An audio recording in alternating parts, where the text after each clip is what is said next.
الشيطان الرجيم بسم الله الرحمن الرحيم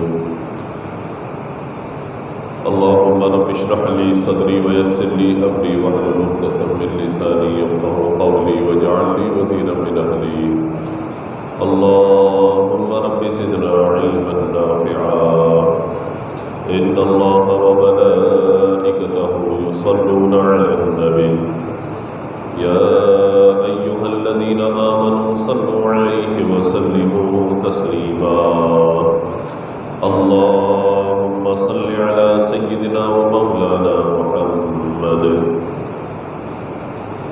طب القلوب ودوائها وعافية الأبدان وشفائها ونور الأبصار وضيائها وعلى آله وصحبه وبارك وسلم دائما أبدا يا رب بالمصطفى بلغ مقاصدنا واغفر لنا ما مضى يا واسع الكرم مولاي صل وسلم دائما أبدا على حبيبك خير الخلق كلهم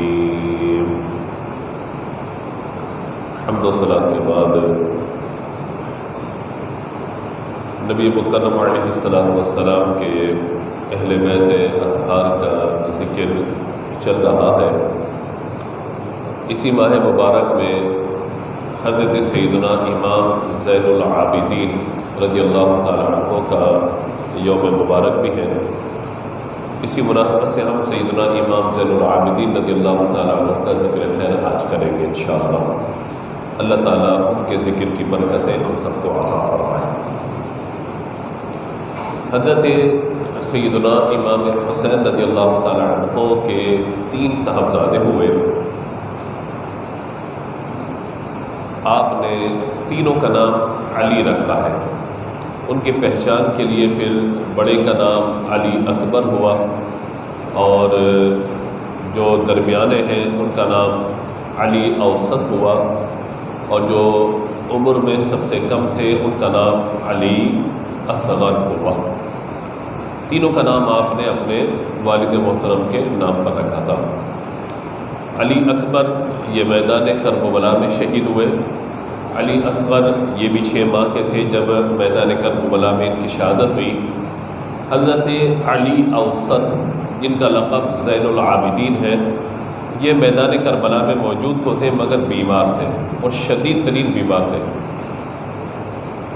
اور اس بیماری کی وجہ سے یہ کربلا میں گئے تو تھے مگر جہاد کے لیے جنگ کے لیے میدان میں نہیں جا سکے۔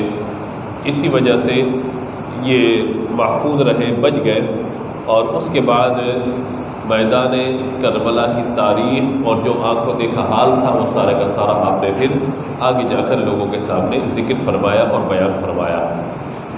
یہ بھی ہمارے ذہنوں میں ہونا چاہیے کہ کربلا کی تاریخ کو 2 ہستیوں نے زندہ رکھا ہے، اور جو کربلا کی روایات پہنچتی ہیں وہ 2 ہستیوں سے پہنچتی ہیں۔ خواتین میں حضرت سیدنا زینب رضی اللہ تعالی عنہ انہوں نے خواتین تک کربلا کا دیکھا وہ حال پہنچایا، اور مردوں میں حضرت سیدنا امام زین العابدین رضی اللہ تعالی عنہ نے لوگوں تک اس حال کو، اس کیفیت کو پہنچایا، بتایا کہ کربلا میں اہل بیت اطہار کے ساتھ کس کس طریقے سے ظلم ہوا اور ان کے ساتھ کیا کیا معاملہ پیش آیا۔ نبی مکرم صلی اللہ تعالی علیہ وآلہ وسلم کے خانوادے میں جو ایک نسل کو آگے بڑھانے کا سلسلہ ہے وہ حضرت سیدنا علی المرتضیٰ کرم اللہ تعالی وجہہ الکریم، آپ کے بعد سیدنا امام حسن مجتبیٰ، پھر سیدنا امام حسین رضی اللہ تعالی عنہ، اور اس کے بعد جو یہ نسل آگے چلی ہے وہ حضرت سیدنا امام زین العابدین رضی اللہ تعالی عنہ سے آگے بڑھی ہے۔ اسی لیے آپ نسبتیں دیکھیے کہ امام زین العابدین رضی اللہ تعالی عنہ کے والد کون؟ حضرت امام حسین رضی اللہ تعالی عنہ۔ آپ کے تایا جان کون؟ حضرت سیدنا امام حسن مجتبیٰ رضی اللہ تعالی عنہ۔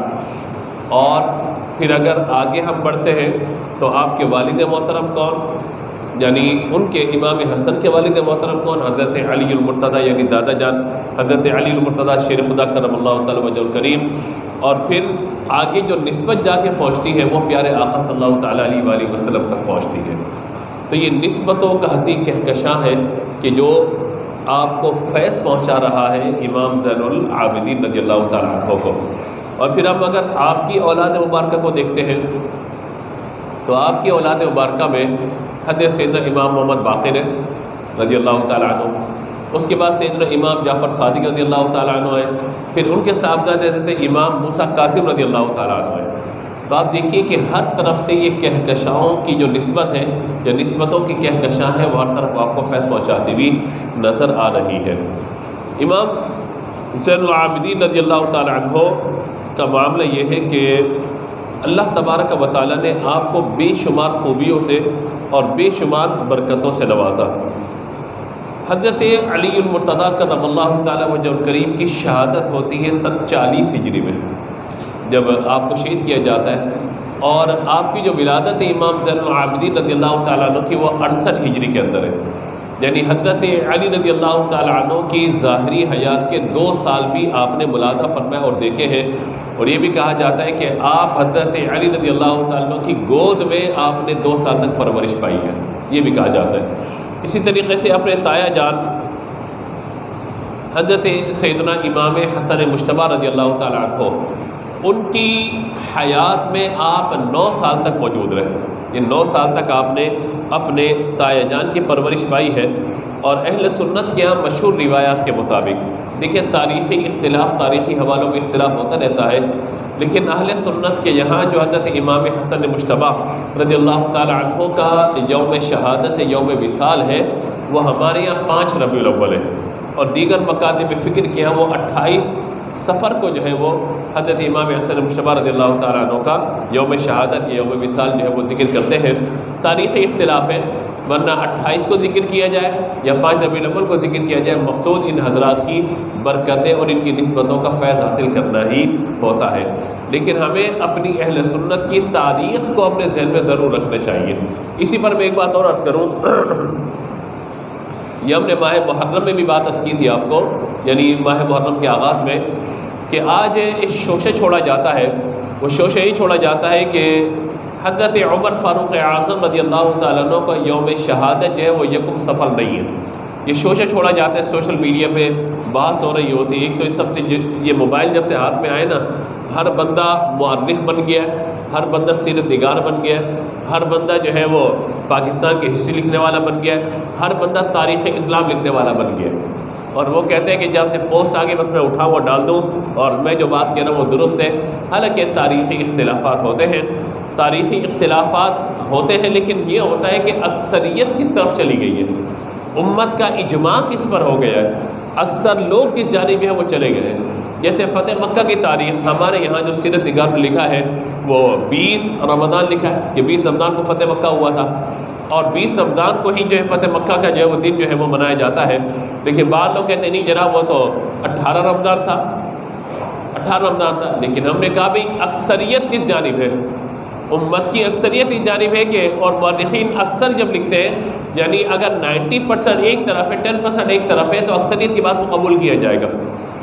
ظاہر ہے کہ اختلاف تاریخ کا ہے نا، نہ میں موجود تھا، نہ آپ موجود تھے، نہ تاریخ لکھنے والے وہاں پر موجود تھے، تو تاریخی اختلافات تو رہتے ہیں، تو لہٰذا اس بحث میں نہیں پڑھنا چاہیے۔ میں آپ کو اس سے بڑھ کے ایک بات عرض کروں، آپ کو حیرت ہوگی، شاید یہ بات آپ کے لیے ایک نئی بات ہو، لیکن آپ کو حیرت ہوگی یہ بات کو سن کر، حضرت علی رضی اللہ تعالیٰ کا یوم شہادت کب منایا جاتا ہے؟ بولیے 21 رمضان مبارک کو، یہی مشہور ہے ہمارے، اسی کو مناتے ہیں۔ ہمارے مسجد میں بھی 21 رمضان کی محفل ہوتی ہے اور بڑی عالیشان محفل ہوتی ہے الحمدللہ، اور ذکر علی رضی اللہ تعالیٰ عنہ سے ہم اپنے قلوب کو مدین و آراستہ کرتے ہیں۔ لیکن میں آپ کو عرض کروں کہ بہت سارے آپ کے سیرت نگار میں لکھا ہے کہ آپ کا یوم شہادت 17 رمضان مبارک ہے۔ اب آپ کیا کریں گے؟ جھگڑا کریں گے اس پر بھی کہ حضرت علی کے یوم شہادت جو ہے وہ 21 نہیں ہے بلکہ کیا ہے؟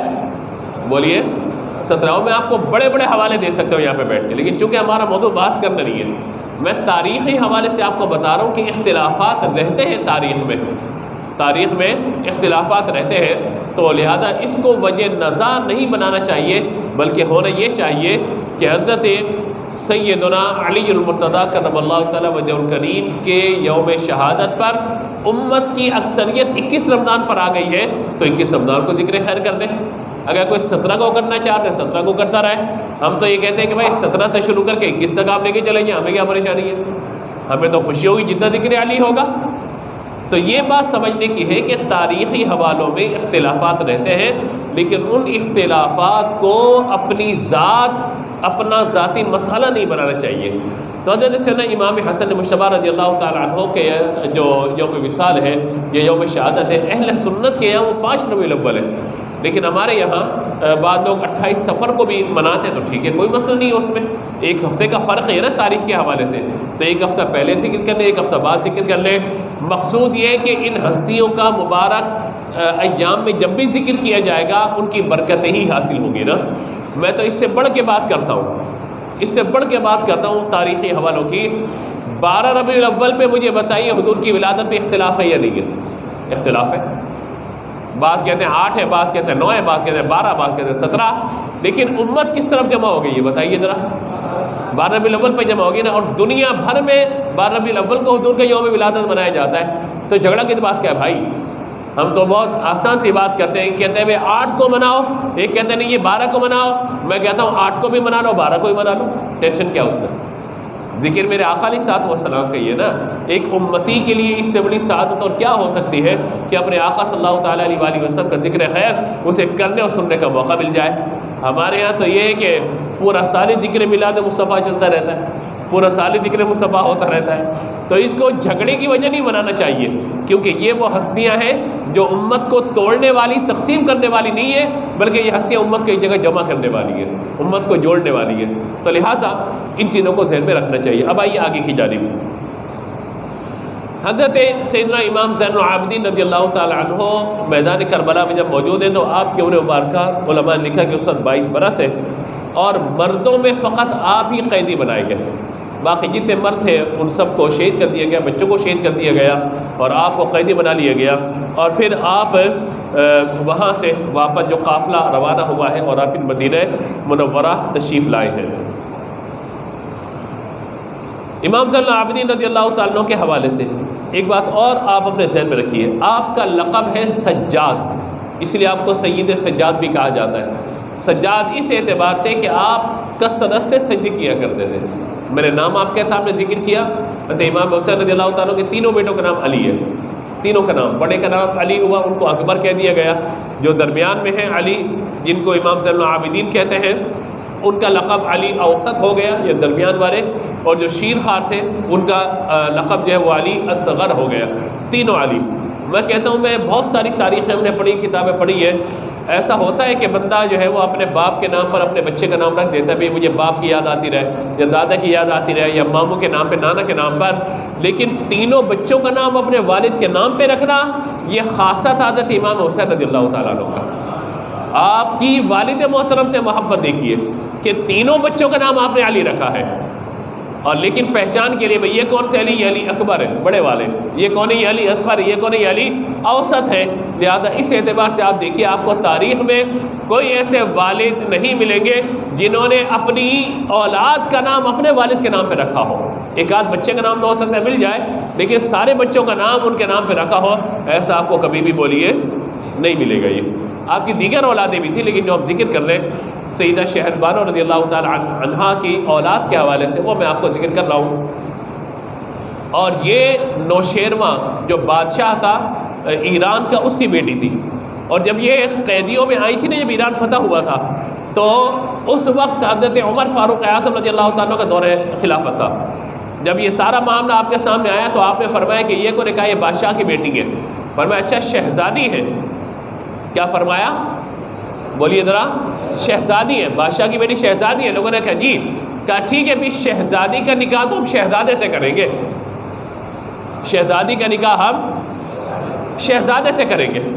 اب جب آپ نے یہ بات کی شہزادی کا نکاح ہم شہزادے سے کریں گے, تو لوگوں کے ذہن میں آیا کہ حضرت عمر فاروق اعظم رضی اللہ تعالیٰ عنہ اپنے صاحبزادے کا ذکر کر رہے ہیں, عبداللہ کا.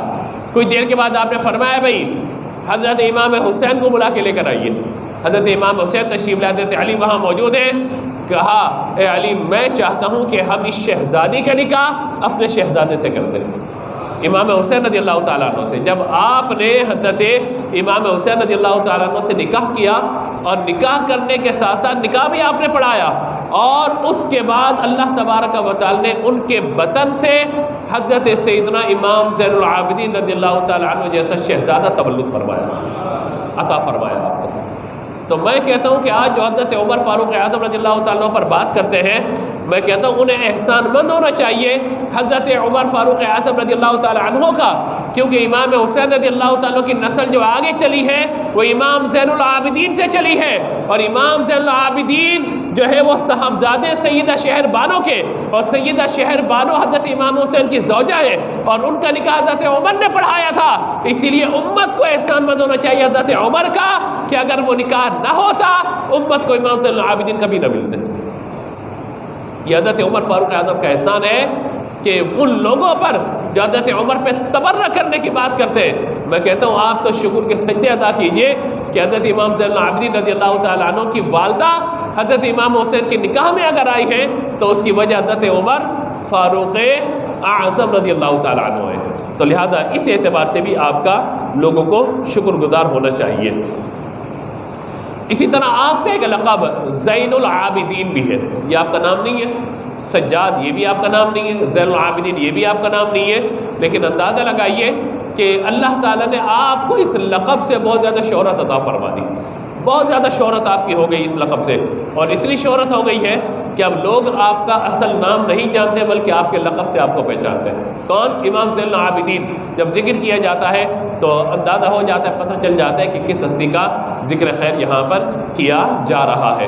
تو امام زین العابدین رضی اللہ تعالیٰ یہ بھی زین العابدین، یہ بھی آپ کا لقب، یعنی عبادت گزاروں کی زینت۔ ایک اور خوبی آپ کے اندر تھی، وہ خوبی یہ تھی کہ آپ کثرت سے صدقہ و خیرات کیا کرتے تھے، کثرت سے۔ کہا جاتا ہے کہ آپ کے وصال کے بعد مدینہ منورہ کے 100 گھرانے، مدینہ منورہ کے 100 گھرانے، ان کی بات لوگوں کو پتہ چلی کہ 100 گھرانے ایسے تھے مدینہ منورہ میں جہاں رات میں کوئی راشن ڈال کے چلا جاتا تھا، جہاں رات میں کوئی کھانے پینے کا سامان ڈال کے چلا جاتا تھا۔ آپ کے وصال کے بعد جب آپ کو غسل دیا جا رہا تھا، آپ کے کندھے پہ سامان اٹھانے اور رسیوں کے نشانات موجود تھے۔ اس وقت معلوم ہوا کہ امام زین العابدین رضی اللہ تعالیٰ عنہ وہ تھے کہ جو ان 100 گھروں کی اندھیرے میں جا کے کفالت کیا کرتے تھے۔ یہ آپ کی سخاوت کا عالم تھا۔ اللہ اکبر، اللہ تعالیٰ نے بہت بڑا مقام آپ کو عطا فرمایا، آپ کی شان بہت بلند و بالا ہے۔ خوف خدا ظاہر ہے کہ ہر بندے کو ہونا چاہیے، ہر مسلمان کو ہونا چاہیے۔ امام زین العابدین رضی اللہ تعالیٰ کے خوف خدا کا معاملہ یہ ہے، علماء فرماتے ہیں کہ جب آپ وضو فرماتے تو آپ کی کیفیت یہ ہوتی تھی کہ آپ اس وقت آپ کے چہرے کا رنگ متغیر ہو جاتا۔ بعض علماء نے فرمایا کہ حج کا جب احرام باندھتے آپ کے چہرے کا رنگ زرد ہو جاتا تھا، اور آپ لبیک کہتے ہوئے آپ کی زبان لڑکھڑاتی تھی۔ لوگ کہتے تھے کہ آپ وضو کرتے ہیں آپ کی یہ کیفیت، احرام باندھتے ہیں آپ کی یہ کیفیت۔ فرماتے تھے تم نے جانا ہی نہیں ہے کہ کس کی بارگاہ میں جا کر تم لبیک کہہ رہے ہو، تم نے پہچانا ہی نہیں ہے کہ کس رب کی بارگاہ میں کھڑے ہو رہے ہو۔ تو یہ کیفیت اللہ تبارک و تعالی جس کو چاہے نصیب فرما دے، خوف خدا۔ اور کہا جاتا ہے کہ اس زمین پر کئی لوگ بہت زیادہ روتے رہے، جن میں حضرت داؤد علیہ السلام کا ذکر ملتا ہے، کثرت سے روئے۔ حضرت آدم علیہ السلام جب جنت سے زمین میں تشریف لائے کثرت سے روئے۔ حضرت یعقوب علیہ السلام، حضرت یوسف علیہ السلام کے جدا ہونے کے بعد کثرت سے روتے رہے۔ اور کہا جاتا ہے سیدنا امام زین العابدین رضی اللہ تعالیٰ عنہ بھی واقعہ کربلا کے بعد کثرت سے روتے تھے، آنکھوں سے آنسو جاری رہتے تھے۔ آپ کے سامنے پانی آتا تو آپ کی ہچکیاں بن جاتی تھی، اور آپ یہ کہا کرتے تھے یہی وہ پانی ہے کہ جس کے لیے ہمارے اہل و عیال کو شہید کر دیا گیا، ان پر پانی بند کر دیا گیا تھا۔ اور امام زین العابدین رضی اللہ تعالیٰ عنہ یہ علمی طور پر اتنے مضبوط تھے کہ فقہاء اور علماء آپ کے پاس آتے تھے علم دین حاصل کرنے کے لیے۔ فقط یہ نہیں کہ اس طرح کا ہم یہ کہیں کہ جناب بڑے جو امام حسین رضی اللہ تعالیٰ کے صاحبزادے تھے تو بس یہ خوبی کافی تھی، نہ، اللہ نے آپ کو علم ظاہر سے بھی نوازا، علم باطن سے بھی نوازا۔ جن کی تربیت حضرت علی کے ہاتھوں میں ہوئی ہو، جن کی تربیت حضرت امام حسن حسین رضی اللہ تعالیٰ عنہما کے ہاتھوں میں ہوئی ہو، تو ظاہر ہے کہ ان کا مقام کتنا بلند و بالا ہوگا۔ پھر اس کے بعد سیدنا امام محمد باقر رضی اللہ تعالیٰ عنہ، پھر امام محمد جعفر صادق جو ان کے صاحبزادے اور پوتے ہیں، ان کا علمی مقام کتنا بلند و بالا ہے۔ اور اسی لیے آپ بھی دیکھیے سلسلہ قادریہ کے اندر جو ہمارا سلسلہ قادریہ پہنچتا ہے، یعنی جو بھی سلسلہ قادریہ سے تعلق رکھنے والا ہوگا اس کا سلسلہ جو مشرب ہے، یہ سلسلہ طریقت ہے، وہ حضرت سیدنا امام موسیٰ کاظم، حضرت امام جعفر صادق، امام محمد باقر اور سیدنا امام زین العابدین رضی اللہ تعالیٰ تک پہنچتا ہوگا۔ میں ایک شعر پڑھ دیتا ہوں: سید سجاد کے صدقے میں ساجد رکھ مجھے، علم حق دے باقر علم خدا کے واسطے۔ یعنی جتنے بھی قادری ہیں ان سب کا سلسلہ حضرت امام زین العابدین رضی اللہ تعالیٰ عنہ تک، اور وہاں سے حضرت امام حسین رضی اللہ تعالیٰ عنہ تک، وہاں سے حضرت علی المرتضیٰ شیر خدا کرم اللہ تعالیٰ وجہ الکریم تک پہنچتا ہے۔ تو آپ بتائیے کہ ہمیں پھر اہل بیت اطہار سے کتنی محبت و الفت ہونی چاہیے۔ ایک کتاب میرے ہاتھ میں اس وقت موجود ہے، حضرت امام زین العابدین رضی اللہ تعالیٰ عنہ کے اقوال یا ارشادات امام زین العابدین۔ ایک دو باتیں میں عرض کر دیتا ہوں کہ اللہ تبارک و تعالیٰ نے آپ کو کیسی قوت سے نوازا تھا اور کیسے آپ کے اقوال تھے۔ آپ فرماتے ہیں کہ اے میرے بیٹو، یہ نصیحت کرتے فرماتے ہیں، اے میرے بیٹو سختیوں پر صبر کرو، کسی کے حقوق ضائع نہ کرو، اور اپنے بھائی کو ایسے کام میں نہ ڈالو جس کا نقصان تمہارے لیے اس کے عارضی نفع سے زیادہ ہو۔ دوسرا فرماتے ہیں کہ سخی وہ نہیں ہے، یہ میں پڑھ رہا تھا، بڑا کمال قول میرے دل پہ لگا، آپ بھی ذرا دل سے سنیے اس کو۔ فرماتے ہیں سخی وہ نہیں جو مانگنے والوں کو دیتا ہے، سخی وہ نہیں جو مانگنے والوں کو دیتا ہے، بلکہ سخی وہ ہے جو اللہ پاک کے فرما برداروں کے حقوق کی ادائیگی میں پہل کرتا ہے، اپنی تعریف کا خواہش مند نہیں ہوتا، بشرط یہ کہ وہ بارگاہ خدا بندی سے کامل ثواب کا یقین رکھے۔ اب آخری جملہ سنیے گا جو آج کی گفتگو کا بڑا اصل جملہ ہے۔ فرماتے سخی اللہ کے فضل پر خوش ہوتا ہے اور کنجوس اپنے مال پہ فخر کرتا ہے۔ یعنی جو سخی ہوگا وہ کہے گا مجھ پہ اللہ کا فضل ہے، اللہ نے مجھے عطا کیا، چاہے وہ علم ہو، چاہے نعمت ہو، بولنے کی قوت ہو، مالی قوت ہو، جو کچھ بھی ہو۔ کہتے ہیں کہ سخی ہمیشہ اللہ کے بولیے فضل پر خوش ہوتا ہے اور کنجوس اپنے مال پہ فخر کرتا ہے۔ ہم غور کر لیں کس جگہ پہ کھڑے ہوئے، ہم اپنے مال پہ فخر کرتے ہیں، میرے پاس اتنا پیسہ موجود ہے، اتنی بلڈنگیں موجود ہیں، اتنا کاروبار ہے، اتنا بڑا ہے، میرے پاس یہ ہماری کنجوسی ہے یا ہمارا جو ہے وہ سخاوت کرنا ہے؟ ہونا تو یہ چاہیے کہ میں یہ نہ کہوں میرے پاس اتنا ہے، میں کہوں کہ اللہ کا فضل ہے، اللہ نے مجھے اتنا عطا فرمایا۔ تو ہمیشہ اللہ کے فضل پہ خوش ہوتا ہے، اور کنجوس اور بخیل جو ہے وہ مال پر ہمیشہ خوش ہوتا ہے، لوگوں کے سامنے اس کا اظہار کرتا رہتا ہے کہ میں یہ ہوں، میں یہ ہوں، میں وہ ہوں۔ اور جب اس طرح کی باتیں زبان سے نکلتی ہے تو انسان پھر تکبر کے اندر بھی مبتلا ہو جاتا ہے۔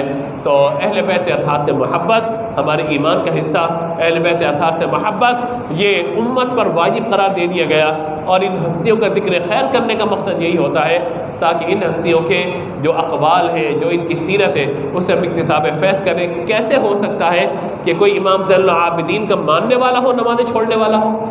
زین العابدین عبادت گزاروں کی سیرت، کیسے ہو سکتا ہے کہ ان کا ماننے والا ہو سخاوت نہ کرتا ہو؟ کیسے ہو سکتا ہے ان کا ماننے والا ہو سجدوں سے دور رہتا ہو؟